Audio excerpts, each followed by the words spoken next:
Hi everyone! Welcome to the Empath Tarot Case, another love reading, timeless and general. Take what resonates lang po, maybe some part of the reading makaresonate kayo, some part of it hindi. Totally makaresonate na parang kwento ninyo ito or hindi naman kaya dahil iba't ibang mga love connections, iba't ibang mga energies. Pero tingnan natin ano ang ating mababasa, mga aral at gabay sa buhay, pag-ibig, and life in general. Ano kaya yung mga gabay sa atin? Napakalawak po kasi pagdating ng usapaing pag-ibig, no? Parang minsan hindi natin maunawaan mga bagay na akala mo okay, diba? Pero pagdating sa love, sa person mo, napakalawak talaga ng usaping love. Spirit guys, send me messages. Anong love connection ito? Lessons in life and guidance ang naisang ipabati sa amin. Mga aral kabay sa buhay pag-ibig.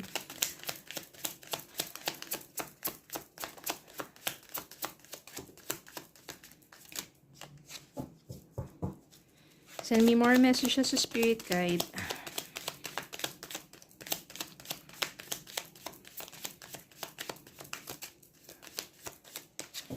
Okay, tignan muna natin ito.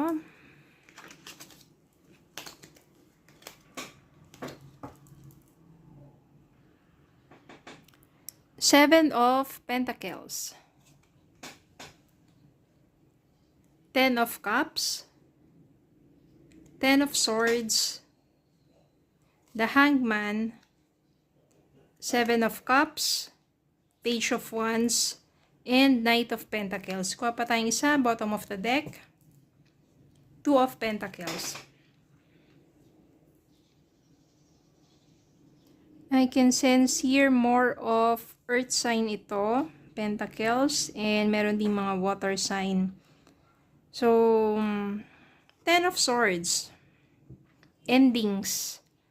No, katapusan na, maaring katapusan na ng isang traumatic at karmic relationship para sa iyo.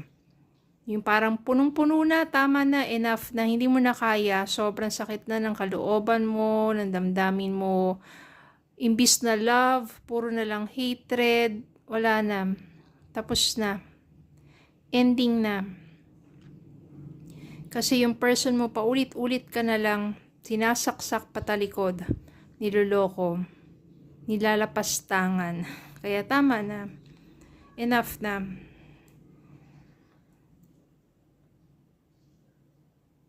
Doon mo na-realize na the Hangman. Ito yung mga panahon na lumayo ka na sa person mo dahil tinapos mo na yung relasyon ninyo. Parang nandito ka, ang daming uncertainty.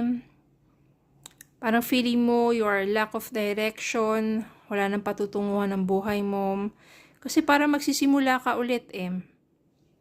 Pero dito, mas more of spiritual. No, spiritual, yung iyong paghihintay, mas more mo nauunawaan ang mga bagay-bagay sa buhay mo, especially spiritually, mas more na nagko-connect ka kay God, mas lalong lumalalim ang iyong faith kay God. Kaya naman, makakaraos ka rin naman dito. Ibig sabihin, ma-overcome mo yung lungkot, yung pighati sa buhay mo, at mas magfo-focus ka dun sa dreams mo. Etong Seven of Cups dito, ibig sabihin mga pangarap mo yan, mga choices mo sa buhay mo.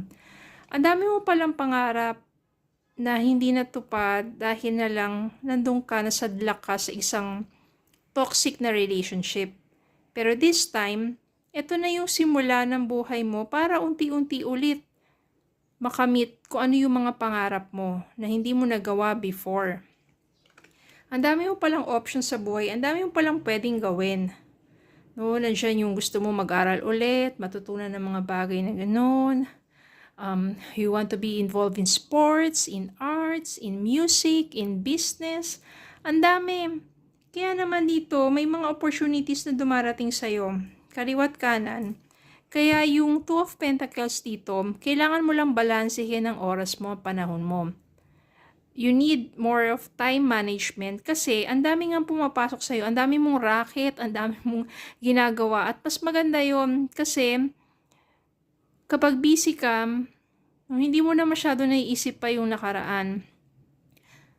Unti-unti rin, nakaka-move forward ka sa buhay mo at nakakatulong yon sa yung healing. Diba yung iba sabi nga, mag-travel ka, diba? O mag-enroll ka sa ganito para mas maging busy ka. At least, it helps you in your healing process. Habang ginagawa mo yung mga bagay na gusto mong gawin, yung passion mo, diba? Lalo mo na-discover ngayon. Kasi wala ka na sa isang toxic relationship, you are free. You have freedom to do whatever you want. Diba? Ang maganda dito, Page of Wands, ayan o, ikaw to Nandiyan yung enthusiasm mo. Nandiyan yung iyong pagiging active, pagiging optimistic sa buhay. Nalalagpasan mo na yung heartaches na yon. Mas na-discover mo na yung potential mo, yung sarili mo. Lumalago ka ngayon. Yung 7 of Pentacles dito, ibig sabihin kung ano yung mga pagsusumikap na ginagawa mo, inaani mo yung rewards. Kung ano yung tinatanim mo, naani mo na ngayon mga bunga niyan. At magiging successful ka palalo. At hindi mo mamamalayan, sobrang lakas na ng energy mo, you become more attractive. Na-attract mo na si Knight of Pentacles. Si Knight of Pentacles, siya yung katulad mo rin na masipag at passionate din, responsable. Protective to at practical. Siya rin yung someone na ambitious. No, magiging ambitious ka kasi doon ka nakafocus sa mga pangarap mo. Someone who's also ambitious. Ambitious. Yan. Kaya naman, maaring si Knight of Pentacles na yung someone na magiging happiness mo. At maaring siya na rin yung someone na mag-offer sa'yo na mas more stable relationship. At siya yung someone na makakatuluyan mo. Marriage. Happy family. Secured ka sa taong to.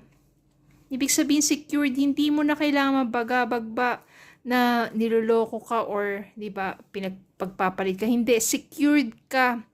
Yung sa kanyang damdamin, sa kanyang good intentions para sa'yo, secured ka. Na ikaw lang, na kayong dalawa lang.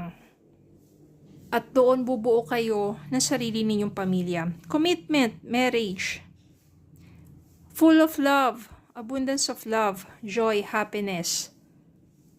10 of Cups. Kaya pag lumalabas to, nako, napakagandang energy po niyan.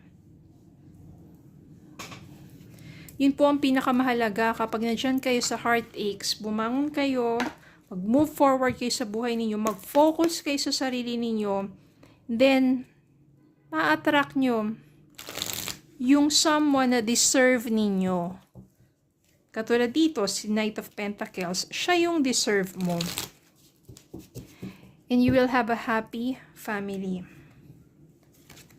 You are enough. The person you are meant to be with will love you the way you are. You don't need to change because you are enough. Para kay Knight of Pentacles, you are enough. Be optimistic. Keep in mind that you create your reality. You can't attract love with a negative mindset. Kaya kailangan positive mindset lang. Be optimistic. Kaya nga dito, naging optimistic ka, nag-focus ka sa mga pangarap mo, at na-attract mo yung someone that you are enough for him. Diba? So, napakaganda. Kapag nandiyan ka ngayon sa panahon that you are heartbroken, pinakamaganda po niyan to meditate. And yung everyday na self-love affirmations. Ano yung mga self-love affirmations na yun? Palagi mong sasabihin sa sarili mo, you are enough. You are beautiful inside and out. You are the one. Diba? Parang ganun Pag ako sasabihin ko yan, I am enough. I am beautiful inside and out. I am unique. I am the one. I am trustworthy. I am loved. Mga ganong bagay. Upang sa ganun, tinataas mo yung vibrations mo. And start self-love and care. Huwag kang magpakamukmok dyan, huwag kang magpakalosyang, o kung lalaki ka, di ba, yung parang hindi ka na nagpapagupit, ang hindi na maganda sa paningin, di ba? Ayusin mo yung sarili mo. Self-love and care is the best way for you to raise your vibrations and for you to become more attractive sa maraming blessings sa buhay. Palagi ko sinasabi yan sa mga reading. Self-love and care. In this Knight of Pentacles and the unconditional love, the love between you and your person is eternal, nothing and no one can take it away from you. Siya yung magbibigay sa iyo ng unconditional love. Si Knight of Pentacles. Siya yung someone that you deserve. Siya yung the one. At ikaw yung the one niya. Okay, so yun lang po. Maraming salamat po for watching. Please don't forget to like, share, comment, subscribe, follow me on Facebook and YouTube. Have a good day po and God bless.